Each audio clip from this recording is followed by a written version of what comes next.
Good morning, everyone. Thank you for joining us here at this press conference with the Independent International Fact-Finding Mission on the Islamic Republic of Iran.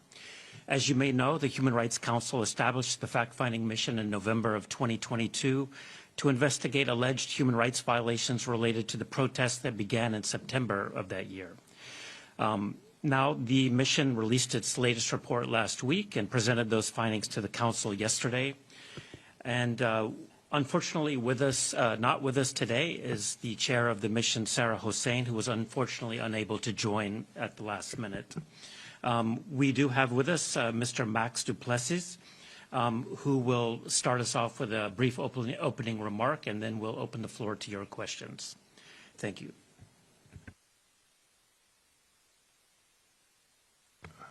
Thank you very much, ladies and gentlemen, for being here this morning, and apologies that the chair is not able to join us because of unexpected circumstances. It's my honor to nevertheless represent the fact-finding mission on Iran, and to do so in the context of what you will appreciate are fast-developing circumstances. And we yesterday presented our report, and we did so after a very considerable amount of effort. And you will also appreciate that in January, the mission's mandate was extended for a further 2 years, following the protests that had already taken place early in January, starting already in December last year. We've been gathering the facts around that protest and the events that unfolded. And we are also, as you can imagine, keeping a very close eye on the latest developments that have occurred arising from the armed conflict that's been unfolding as we sit here today. So we are in a space where we are working particularly hard to keep abreast of the facts as they develop. We're doing our utmost to ensure that there is a space in which individuals who are afflicted by not only the acts of protest repression that we have seen unfolding in the Islamic Republic of Iran over the past months, but also the fear of those repressive tactics and acts increasing in the times that lie ahead, that we've done our best to monitor that situation as closely as possible and to be a repository for facts as they unfold, and to allow for witnesses and evidence to come forward so that it can be collated and analyzed carefully according to the standards that we have adopted for our office. And in that relation, I am happy to answer any questions if there are any. Thank you, Mr. Duplessis. Now we'll open the floor to questions. If you could please identify yourself and the media outlet that you work for. We'll start in the front row. Please go ahead. Laurent Siro, Swiss News Agency. Thanks for the press conference. So yesterday and in some statements before, you briefly touched on MENAB, what happened in that school. And there is an ongoing inquiry about the U.S. military. But what have you done on that so far? And do you start to have some indication on exactly what happened and who you might attribute these bombings to, and whether they amount to a particular crime already? Thank you.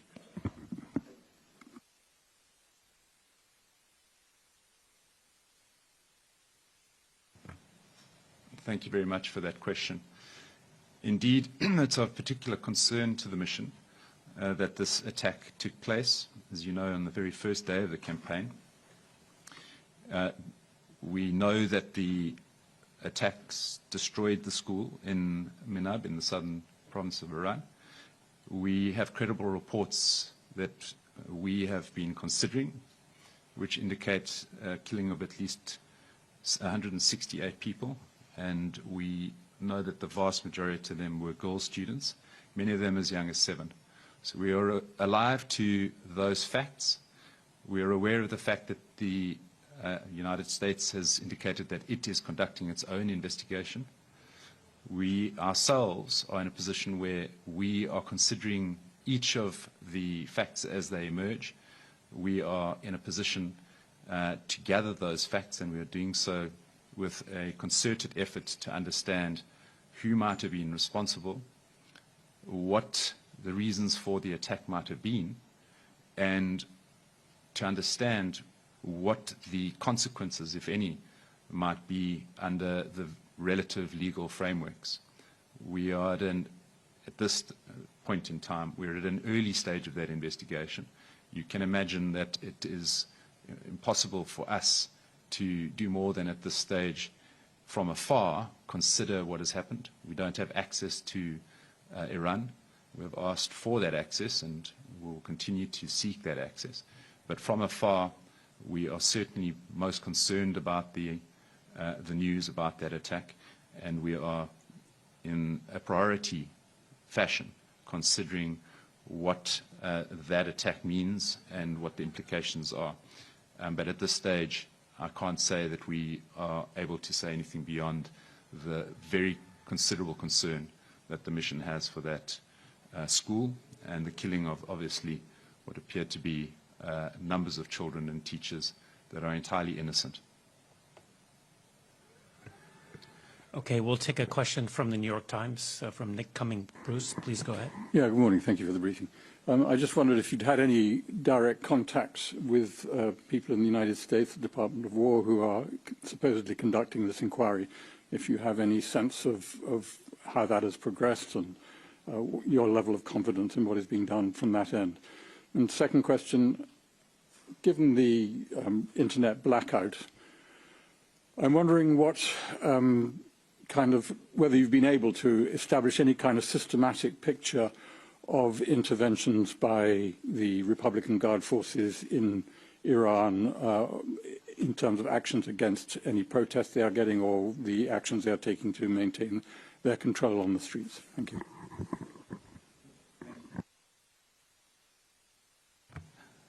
Thank you for that question. No, we've not yet been able to reach out to anybody in the United States administration. That's not to say that we wouldn't welcome any such information if it were to be provided. It's clear to us that whatever happens in respect of such an event, given the innocent lives that have been lost, there is a critical need for such an investigation to be done and for an independent outcome to follow, and which, of course, we as the mission would be particularly concerned to receive information of. From our perspective, we know that others have also begun to consider the attack. We've seen NGOs looking into the attack, and we ourselves are doing our best to understand precisely what has happened. But in short, we would be certainly welcome to receive any such information from any avenue. As you know, we would, as the mission, have our own independent obligation to consider those facts and to understand precisely what it is that those facts lead to by way of legal consequence. And that's an analysis that is ongoing. In relation to the internet blackout, it is of particular concern to us that that internet blackout continues. We know that already that internet blackout resulted in the difficult situation of cloaking the Iranian government's response to the January protests. The difficulty, of course, in understanding what's happening on the ground right now is compounded by the internet blackout. But as the mission, we are doing our best to be available to speak to witnesses where they have been able to reach out to us, and to do so in a manner which consistently keeps to the rigorous standards of us ensuring that if there is the possibility of a witness reaching us, if there's a possibility of NGOs being able to facilitate information to us, as the mission, as I've said already, we remain the repository for such information, and to gather it and to do the necessary collation and consideration of those facts as across the different sources to ensure that we not only have a proper narrative coming out, but that we do so in a manner which attempts to ensure that there is a credible accounting of what has been taking place under what we understand is an intolerable situation right now on the ground. Could I just follow up on that then and say, I mean, we have anecdotal accounts of, anti-government protest in the context of this particular military action by the US and Israel.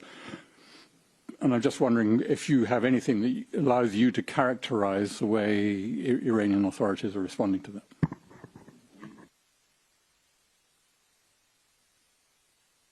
We've seen, like you, the public accounts. We've seen reports coming out. But we are in a situation where it's impossible for us to have verified anything at this particular time. We are certainly concerned that if these accounts are correct, they point to the current situation, again, allowing for the possibility of escalated repression and for reaction against those who have dared to express dissent. We are particularly concerned about that because of past patterns which we've investigated. And so the difficulty that we have seen is that because of these past practices, there is the ever-increasing risk that such a pattern is again repeated. And right now, because the government of the Islamic Republic of Iran is in a situation of reaction and is in a situation of being cornered, obviously, at a time when there are these precipitous strikes that are taking place, there is every reason for us to be concerned that that risk may well materialize. But we are considering the facts in order to see precisely what is developing on the ground. Right now we are, as I say, alive to the reports. We see them and we are collating them, but we haven't come to any particular findings. Okay, thank you. We'll take another question from the front row. Please go ahead. Good morning. Isabel Sakov with EFE, the Spanish news agency. You said in the report you presented yesterday to the Human Rights Council that in June Israel committed war crime in the attack against the prison in Evin. I would like to know if what do you know more than is that you said yesterday in the statement about this attack.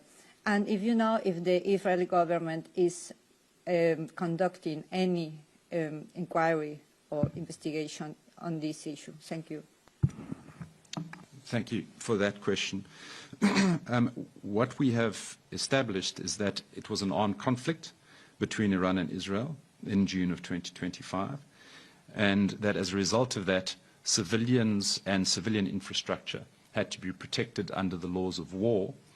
We found further that Evin Prison is such a civilian infrastructure, and that Israel deliberately, it appears to us, on the evidence that we have collated and which you'll be able to find in our conference room report, which will be released later today, that there are credible grounds to believe that that was a strike on the prison that was committed by Israeli forces, and that because of the laws of war having been flouted, that constitutes a war crime.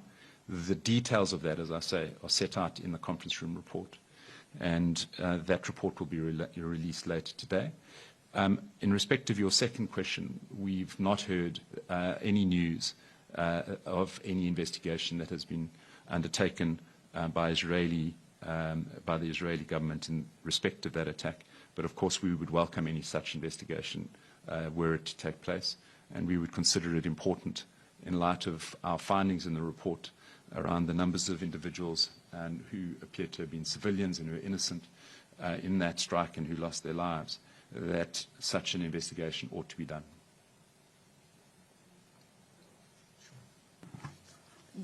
Do you know if at any point Israel said that this was a legitimate target for any reason, the prison?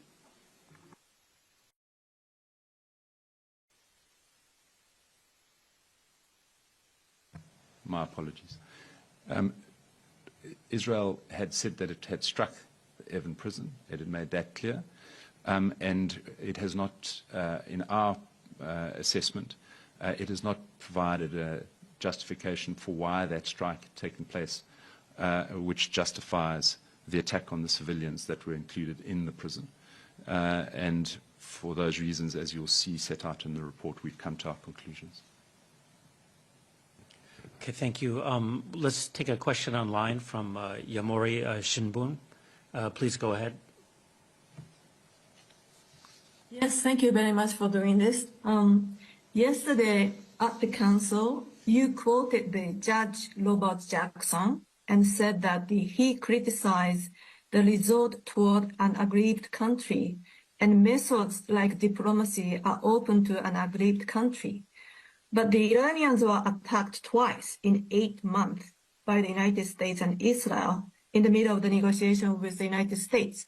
So my question is, who do you think could stop the U.S. and the Israeli preemptive war against Iran? Thank you. Thank you. Firstly, let me make the point clear that the mission in respect of the armed conflict is considering each of the facts as they arise on a daily basis, sometimes on an hourly basis, and attempting to make its best assessment of what's taken place. In relation to the question directly, you're right that yesterday the mission quoted Justice Robert Jackson. But it's important to situate what that quote was about. Justice Robert Jackson, as you know, was the chief prosecutor at Nuremberg, and he was speaking on behalf of the Allied powers. And he was particularly at pains to criticize what he said was the resort to war as an aggrieved party, whoever that aggrieved party may be. He said, all other methods, persuasion, propaganda, economic competition, diplomacy, were open to an aggrieved party, but aggressive warfare was outlawed. And the mission yesterday stressed what he had said at paragraph 170 of his speech. He'd said the following. He said, our position, that is in respect of the Allied powers, he said, our position is that whatever grievances a nation may have, however objectionable it finds the status quo, aggressive warfare is not a legal means for settling those grievances or for altering those conditions. To close that quote. And let me stress that what the mission was making plain is that it is essential, therefore, to make the evidence gathering of crimes committed by any party to the conflict, by all parties to the conflict, any violations of human rights by all parties to the conflict, is something that the mission is concerned about. It's independently considering that in respect of any party to that conflict and in respect of any civilians that are harmed in that conflict. And that is because these abuses by all parties would ultimately be that difficulty that we have been noting as a result of the aggressive warfare that has been outlawed under international law. Okay, thank you. Let's take another question online from Reuters. Emma Farge, floor is yours. Morning. Just a clarification on the MENA strike. Would you qualify your inquiries as a separate investigation, or it's just part of what you're doing as your ongoing work? And then, do you have any information about arrests in Iran in recent days?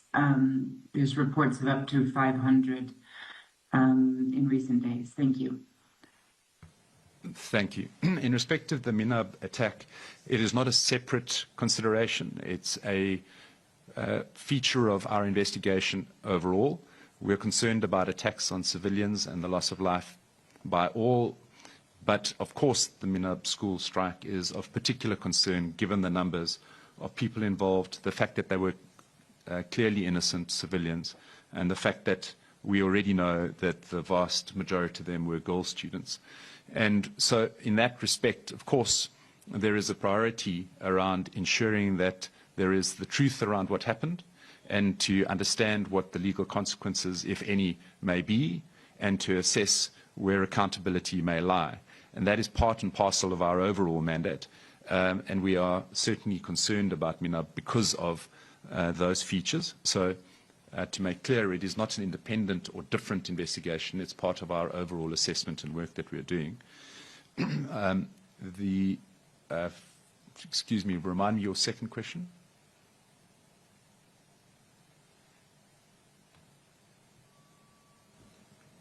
Yes, it was just about arrests in Iran in recent days. We have reports of about 500.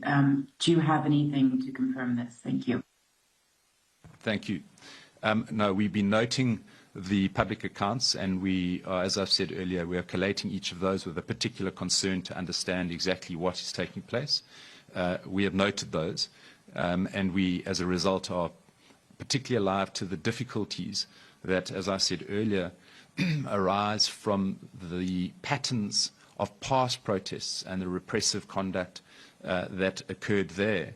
And as a result, any of the reports suggesting that there is a recurrence of such attacks and repressive acts is, of course, very much on our radar, and we are analyzing as best we can. Okay, thank you. We'll take another question online from Jamie Keaton from the Associated Press.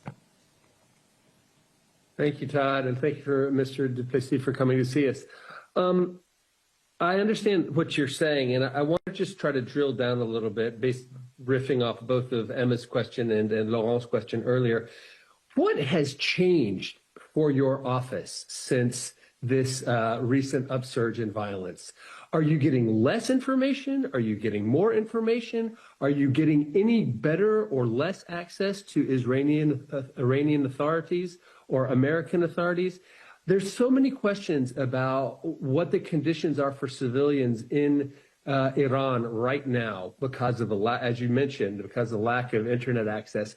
You guys focus on this, and we need, vision through eyes like yours to help us elucidate what is going on there. So can you please just lift the veil a little bit? I know that you need to be very careful. You're a lawyer and you've got to be patient and all this stuff. I get that. But please give us a better vision as to what really truly are the conditions.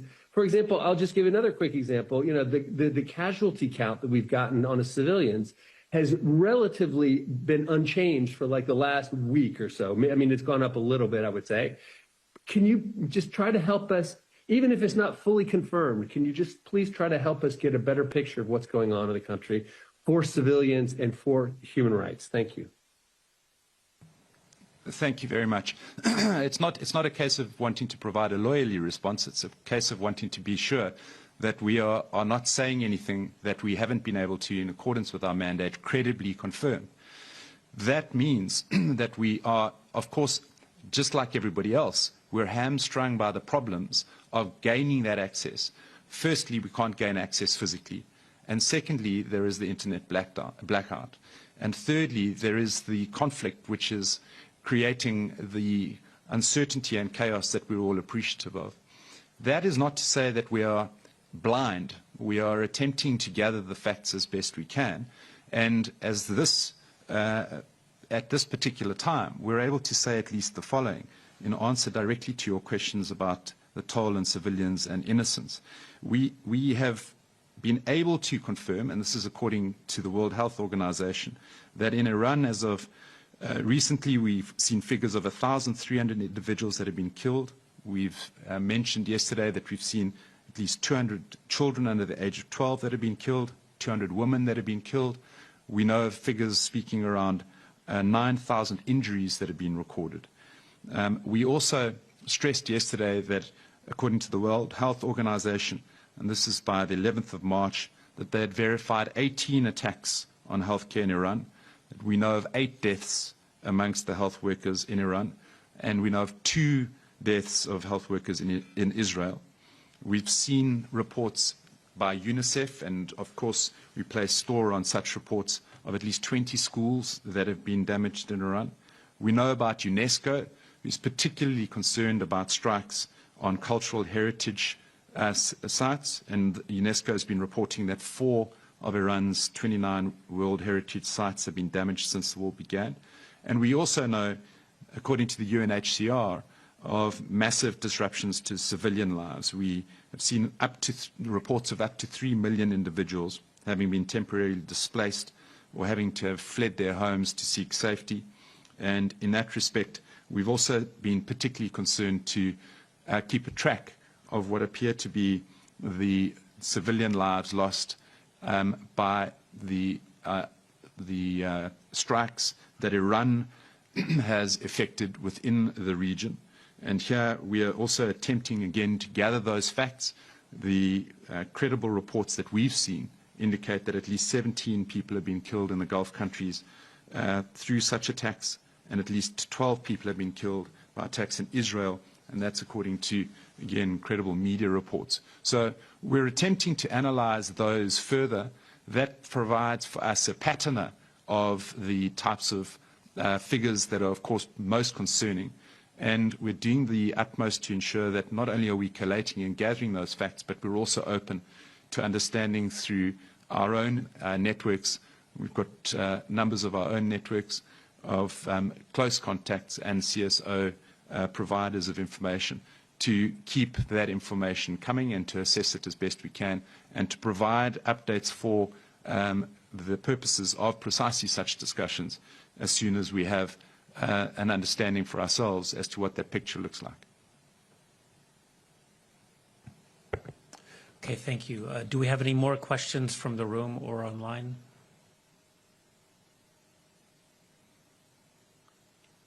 Yeah, please, a follow-up from the New York Times. I mean, since you characterize the attack on Evin as a civilian infrastructure and therefore a war crime, I mean, are the deliberate strikes that we are seeing reported almost on a daily basis on civilian infrastructure in the context of this conflict, do they also qualify as war crimes? We know that they're strikes. We know that they've been targeted, but we don't know what it is that has been targeted and the legal implications of it yet. That's something that we are considering. We need to be careful, obviously, recognizing that where the strikes have taken place, they've been taking place across Iran. We know that, and we've been particularly concerned to try and understand precisely what it is that is being done in that particular set of airstrikes and what it is that is ultimately the normative standard or violations of that normative standard. We would, in the same way that we've been able to consider the strike on Evin Prison, we are wanting to do the same assessment in respect of other strikes. The difficulty, of course, is somewhat compounded by the fact that there are multiple such strikes, and we need to be clear about understanding precisely where that information comes from and precisely what it tells us. So that's why perhaps we can also understand the focus has been, for us certainly up until now, on the Minab school, because that is something that we already know that there are reports about and considerations being given to that as the priority that I mentioned. Okay, thank you. Again, any last call for questions from our colleagues online or those in the room? Yes, please, in the third row. Simon Petit. If you could just please identify yourself. Simon Petit, newspaper Le Temps, Swiss newspaper Le Temps. How would you qualify the strikes on the oil depot storage in Tehran? I think 2 weeks or 1 or 2 weeks ago. The strikes on the oil storage in Tehran, how would you qualify that kind of strikes? Yeah. We've noted those strikes. We've said that we're particularly concerned about strikes on civilian infrastructure, and we are considering those as part of our ongoing investigation. You don't. Is it a war crime? Or? It's certainly too early for us to be able to say. We would understand. We need to understand the situation in far greater detail before we were able to come to that view. I think we have a follow-up from Jamie Keaton from AP. Jamie, did you have a question? Thank you. Yes, I do. I do have a follow-up. Thank you. I just wanted to sort of bounce back on the final comments of your response to my question. You mentioned that you're, and I just wanted to be clear, you said you're open to understanding through your own networks. You've got numbers from your own networks, close contacts, CSO providers, et cetera. Could you just, like I had asked originally, could you enlighten us as to what the communication is with those networks now? How is the information flow for your office? You mentioned all the United Nations. We obviously heard from World Health Organization, UNICEF. We hear from them separately. From your office, what is the level of communication? Are you getting less or more information? Are you concerned about not getting information? Just kind of, if you could just, again, lift the veil on the work that you're doing to try to document these, specifically your office. So it is obviously important for us to recognize that we work together with other UN agencies. Those agencies are, of course, in their own ways dedicated to gathering the facts within their particular remit, so we certainly look to those and are happy to rely on them. Within our CSO networks, there are multiple parties that have their own understanding of what's going on the ground and their links. Of course, I wouldn't wish to go into any detail about those. And separately, we've got the ability for multiple reasons to know what it is that, because of our existing facts and the existing reports that we've looked at, give rise to what we might call predictors of further concern for us going forward in respect of strikes, in respect of repressive acts, and in respect of what might be particular concerns to try and highlight and to focus on.